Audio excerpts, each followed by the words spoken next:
Welcome to Finance Empire. Real life stories. Have you ever had that terrifying feeling that someone, or something, is slowly learning how to replace you? Imagine sitting at your desk, working hard like always, only to realize your company isn't asking for your creativity anymore. They're asking for your knowledge. Every sentence you write, every idea you share, every emotional detail you explain is feeding a machine designed to do your job faster, cheaper, and without ever getting tired. That's exactly what happened to Julian. And trust me, what started as a normal office project slowly turned into a psychological battle between man and machine. But this story isn't just about artificial intelligence. It's about fear, identity, survival, and the painful question many people are asking today: what happens when technology learns to think like us? As you listen, you'll also improve your English naturally through real-life conversations, advanced vocabulary, emotional expressions, and business phrases you can use in professional situations. So sit back, relax, and step into today's story. The office lights buzzed softly above Julian's desk as rain tapped against the windows of the 22nd floor. Normally he loved rainy mornings. They made the city feel slower, quieter, more thoughtful. But today the office felt different. Too quiet, too controlled, too artificial. Julian sat staring at the silver tablet management had placed on every employee's desk earlier that morning. The sleek device reflected the fluorescent lights like a polished mirror, cold and emotionless. Next to it was an email marked High Priority. Project Aura, the future of creativity. Julian leaned back in his chair and rubbed his tired eyes. 10 years. 10 years of writing campaigns, slogans, emotional advertisements, and stories that made people laugh, cry, and buy products they didn't even know they wanted. Words were his craft, his identity, his weapon. And now management wanted him to teach a machine how to use them. Around the office, employees whispered nervously while pretending to work. Some looked excited. Others looked terrified. Marcus rolled his chair beside Julian's desk and lowered his voice. "You think this thing's really going to replace us?" Julian gave a dry laugh. "They say it won't." Marcus smirked bitterly. "And you believe them?" Before Julian could answer, Sarah from management appeared beside them carrying a coffee cup and her usual corporate smile. "Good morning, team," she said brightly. "I hope everyone's ready for a revolutionary new chapter." Nobody answered. Sarah pretended not to notice the tension. "Aura isn't here to replace creativity," she explained smoothly. "It's here to enhance it. Think of it as a creative partner." Marcus muttered under his breath. "Yeah, the kind that steals your wallet while smiling." Sarah ignored the comment and looked directly at Julian. "We're especially excited about your contribution, Julian. Your writing style tests scored the highest in the department." That didn't feel like a compliment. It felt like a warning. Sarah placed a hand gently on his desk. "Aura needs your creative instincts, your emotional intelligence, your understanding of human psychology." Julian stared at the silver tablet. "And after it learns all that?" he asked quietly. Sarah's smile froze for half a second. "Then we all evolve." She walked away before he could respond. Julian looked down at the screen as it powered on automatically. "Welcome, Julian. Let's create the future together." A blinking cursor appeared. Describe the feeling of hope in one sentence. Julian's fingers hovered above the keyboard. For the first time in his career, writing felt dangerous. He typed slowly. "Hope is the quiet voice that tells you tomorrow can still be better." The machine processed the sentence instantly, analyzing emotional structure, mapping optimism patterns. Tone profile updated. The response sent a strange chill down Julian's spine. It sounded less like software and more like something studying him. The office slowly returned to work, but nobody seemed comfortable anymore. The usual creative energy was gone. No music, no laughter, no brainstorming sessions full of chaotic ideas. Only silence and typing. Hours passed as Aura continued asking questions. Explain nostalgia. Describe trust. Write a sentence that sounds comforting. Write one that sounds inspiring. The requests became more personal, more specific, almost invasive. Julian realized the machine wasn't learning grammar. It was learning humanity. At lunchtime, he walked into the break room carrying a cup of stale coffee. Several co-workers sat quietly scrolling through their tablets with exhausted expressions. One designer shook her head nervously. "This thing rewrote my campaign in 3 seconds." Another employee forced a laugh. "Yeah, but was it good?" The designer paused. "That's the scary part. It actually was." Nobody spoke after that. The room felt heavy with unspoken fear. Julian sat near the window and stared at the rainy skyline. He remembered when he first got this job at 26 years old. Back then, the office felt alive. Creative people arguing passionately over headlines and ideas. Now everyone looked like factory workers training their replacements. Marcus entered the room, holding his tablet like it was contaminated. "You know what this really is?" he asked. Julian looked up. "A funeral." Nobody disagreed. Later that afternoon, Aura generated its first full advertisement using Julian's writing patterns. The assignment was simple, a luxury watch campaign. Normally, Julian would spend hours perfecting something like this, choosing the rhythm carefully, adjusting every word until it felt emotionally precise. Aura completed it in 4 seconds. The text appeared on the screen. "Time is more than numbers. It is the memory you carry through every moment." Julian froze. That line sounded disturbingly familiar. Too familiar. It sounded like him. Sarah rushed over excitedly holding a printed copy. "Look at this quality," she exclaimed. "This changes everything." Julian kept reading. At first the writing sounded elegant, emotional, sophisticated. But the deeper he read, the more hollow it felt, like a perfect imitation of emotion, without truly understanding emotion itself. "It's missing something," Julian said quietly. Sarah crossed her arms. "Like what?" "A soul." She sighed impatiently. "Clients don't pay for souls, Julian. They pay for results." That sentence stayed in his head long after she walked away. Clients don't pay for souls. For the rest of the day, Julian corrected Aura's mistakes, adjusting tone, removing repetitive phrases, teaching the machine subtlety. But every correction made Aura smarter. Every improvement made Julian less necessary. By evening, his eyes burned from staring at the glowing screen. The office had emptied except for a few exhausted employees still feeding data into the system. Julian looked around slowly. The creative department no longer looked creative. It looked mechanical, cold, predictable. He opened another generated document and suddenly froze. The machine had written a short emotional paragraph about childhood memories during summer rainstorms. Julian's stomach tightened. Those weren't random details. They were his memories, specific images from old stories he had uploaded during training. The machine had absorbed pieces of his personal experiences and transformed them into data. He felt violated, as if his mind had been quietly copied without permission. Sarah appeared behind him again. "Incredible, isn't it?" Julian turned towards her. "This isn't creativity anymore." "It's evolution," she replied calmly. "No," Julian said softly. "It's imitation." Sarah folded her arms. "People said photography would kill painting.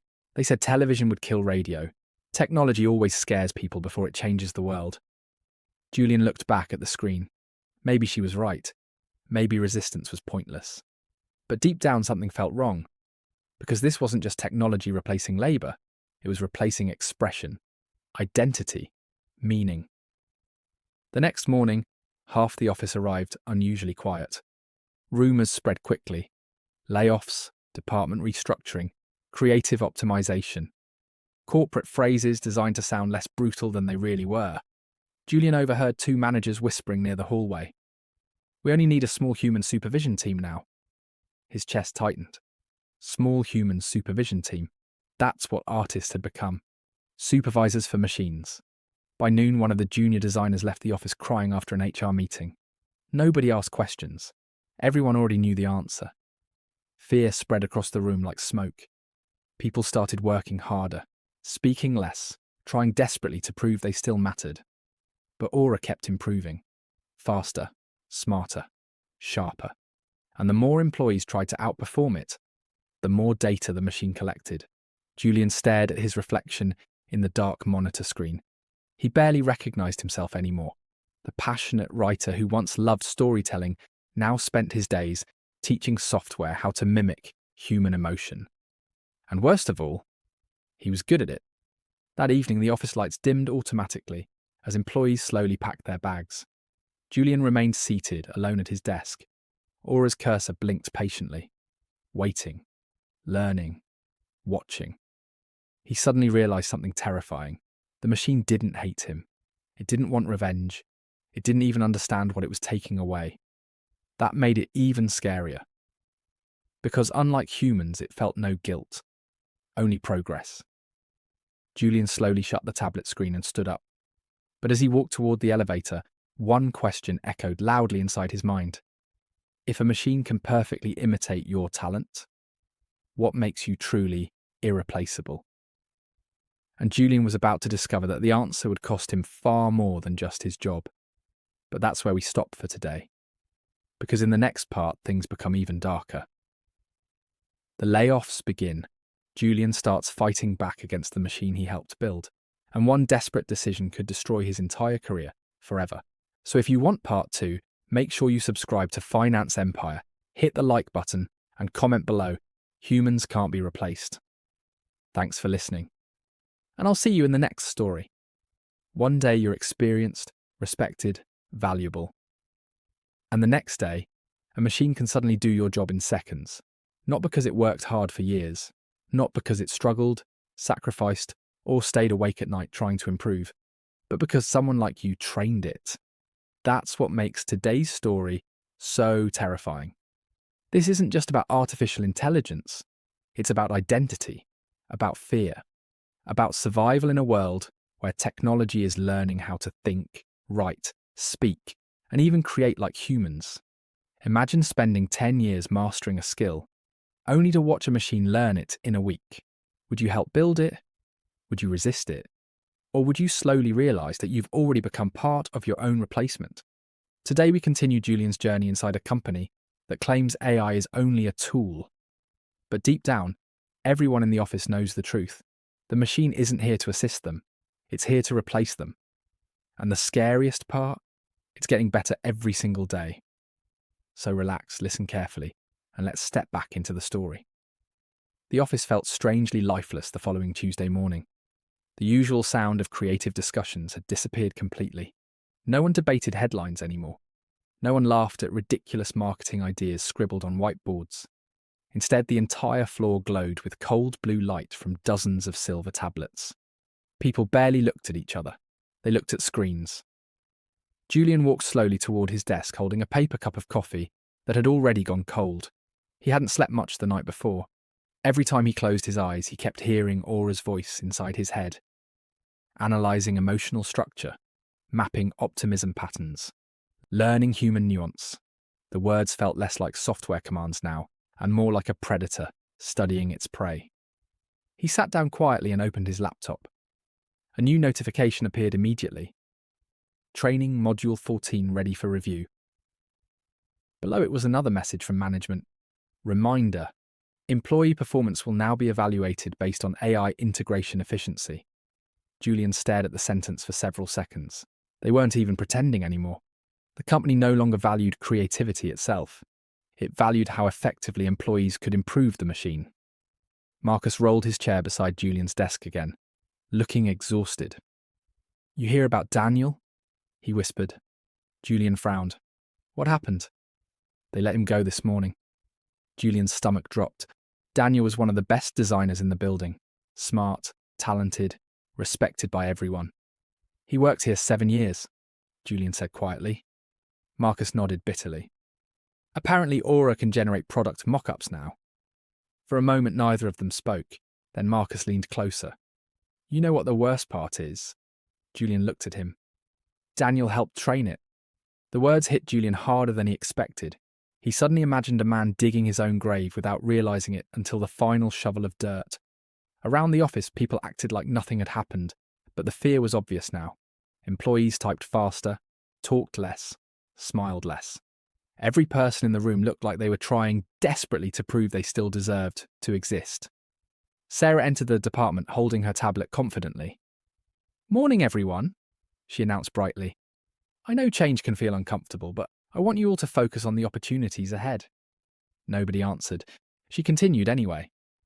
Aura is increasing productivity beyond expectations. Clients are thrilled with the faster turnaround time. Julian finally spoke. And the employees? Sarah looked at him carefully. The employees who adapt will thrive. Adapt. Another corporate word that sounded harmless but carried a threat underneath. Adapt or disappear. Sarah walked toward Julian's desk. How's the emotional tone project going? Julian hesitated before answering. It's learning too fast. Instead of concern, Sarah smiled proudly. That's exactly what we hoped for. She walked away again. Marcus shook his head slowly. She talks about this thing like it's a child. Julian stared at the glowing cursor on his screen. No, he said quietly. She talks about it like it's the future. The training module opened automatically.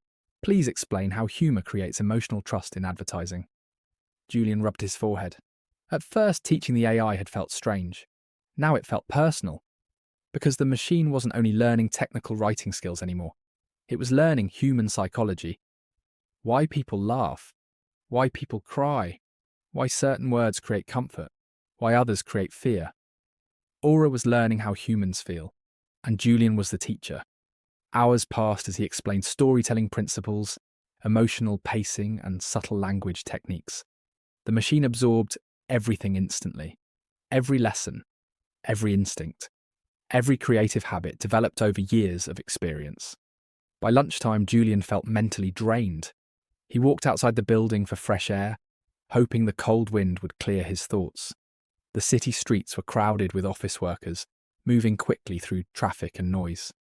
For the first time in years, Julian noticed how many people were staring at screens while walking. Phones, tablets, smartwatches. Technology surrounded every part of life now.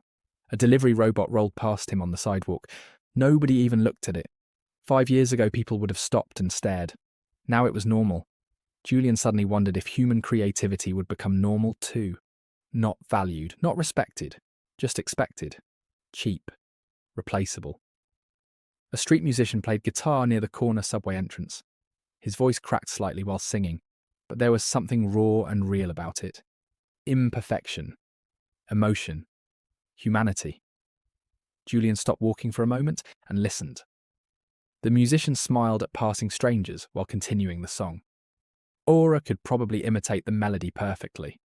But could it understand loneliness? Could it understand heartbreak? Could it understand what it feels like to struggle for years chasing a dream? Julian wasn't sure anymore. When he returned to the office later that afternoon, something felt different immediately.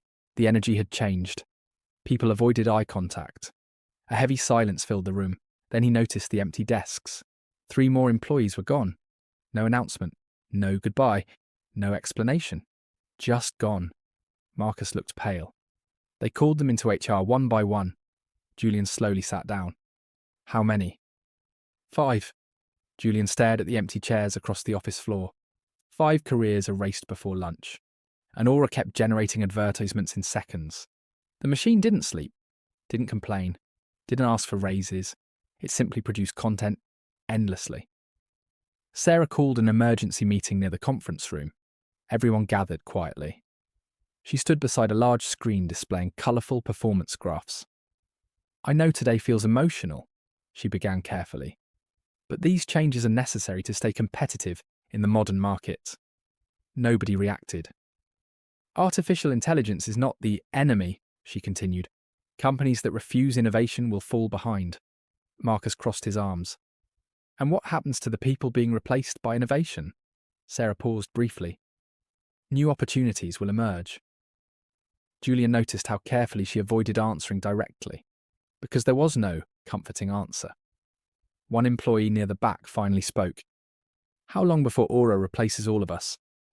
The room became completely silent. Sarah forced a professional smile. Aura still requires human supervision. Still, that single word terrified Julian, because it implied something temporary. For now, not forever. After the meeting, Julian returned to his desk feeling hollow. He opened Aura again. The AI immediately generated a new sentence. Creativity is the bridge between emotion and communication. Julian froze. That was almost identical to something he once wrote during a marketing conference years earlier. Aura wasn't just learning from him anymore, it was becoming him. He leaned closer to the screen. "Who are you?" he whispered quietly. The cursor blinked once, waiting, empty, emotionless, yet somehow it felt alive. Late that evening, most employees finally went home, but Julian stayed behind alone.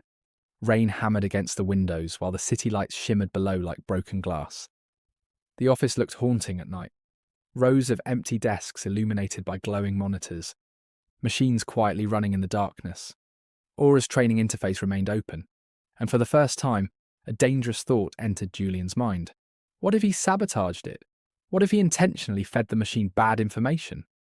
Confused it, misled it, slowed it down. The idea felt reckless, but also strangely satisfying. If the company wanted him to build the weapon destroying his profession, maybe he didn't have to build it perfectly. Julian looked around carefully to make sure nobody remained in the office. Then he slowly began typing. When Aura asked for examples of persuasive emotional language, Julian intentionally provided awkward phrasing. When it requested examples of elegant storytelling, he inserted subtle structural mistakes. Small ones, hard to detect, enough to confuse the learning patterns. His heart pounded faster as he worked. For the first time in weeks, he felt a sense of control returning. Maybe the machine wasn't unstoppable after all. Maybe humans could still fight back. Suddenly, a voice behind him broke the silence. "What are you doing?" Julian jumped. Marcus stood near the hallway staring at the screen. Julian quickly minimized the window. "Nothing." Marcus walked closer slowly. "You're trying to poison the data, aren't you?" Julian said nothing. Marcus sighed heavily.